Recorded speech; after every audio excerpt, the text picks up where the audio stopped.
बाजारात किंवा हॉटेलमध्ये मिळणारी मटकीची उसळ घरी तशीच बनवता येत नाही ना, असं वाटतंय का? मग आजचा व्हिडिओ शेवटपर्यंत नक्की बघा, कारण आज मी तुम्हाला अशी झणझणीत आणि मसालेदार मटकीची उसळ दाखवणार आहे की एकदा खाल्ली की पुन्हा पुन्हा हिचीच मागणी करा. नमस्कार, अदिती रेसिपीमध्ये तुमचं मनापासून स्वागत आहे.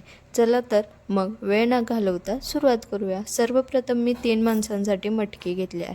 ती स्वच्छ धुवून त्यामध्ये चवीनुसार मीठ आणि चिमूटभर हळद घालून कुकरमध्ये 1 शिट्टी करून शिजवून घेऊया. तोपर्यंत आपल्या उसळीचा खास मसाला तयार करून घेऊया. यासाठी धने, जिरे, लवंग, काळी मिरी आणि 2-3 वेलची मंद आचेवर सुगंध येईपर्यंत भाजून घ्या. त्यानंतर खसखस आणि खोबरंही हलकंसं भाजून घ्या. याच मसाल्यामुळे आपल्या उसळीची चव अगदी हॉटेलसारखी येते.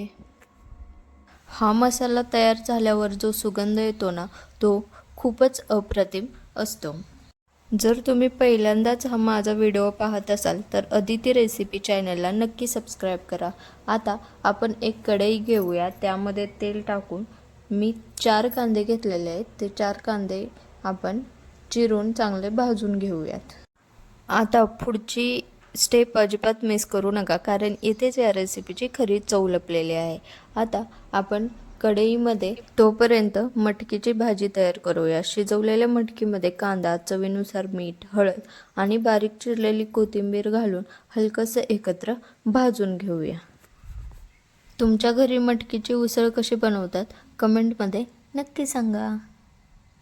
आता भाजलेले मसाले, खोबरं, परतलेला कांदा आणि आलं लसूण एकत्र करून अगदी बारीक वाटून करून घेऊया. पुढे कढईमध्ये तेल गरम करून मोहरीची फोडणी देऊया. त्यानंतर त्यामध्ये चिरलेला कांदा घेऊन परतून घेऊयात. कांदा मस्त गुलाबी होईपर्यंत आपण परतून घेणार आहोत. तो गुलाबी झाला की त्यामध्ये टोमॅटो घालून तो मऊ होईपर्यंत शिजवायचा. त्यामध्ये नंतर धने पावडर टाकून तिखट टाकायचं आहे आपल्या चवीनुसार. तुम्हाला तिखट किती आवडतं, माइल्ड की झणझणीत, नक्की कमेंटमध्ये सांगा. हा मसाला नीट भाजलात तर उसळीची चव एकदम हॉटेलसारखी येते. हा मसाला तयार झाल्यावर जो सुगंध येतो ना, तो खूपच अप्रतिम असतो. आता पाणी जास्त घालू नका. योग्य प्रमाणात घातलं तर रस्सा एकदम छान तयार होतो. आवश्यकतेनुसार गरम पाणी घालून 5 ते 7 मिनिटं छान उकळी आणा, म्हणजे मसाल्याची चव मटकीमध्ये मुरेल.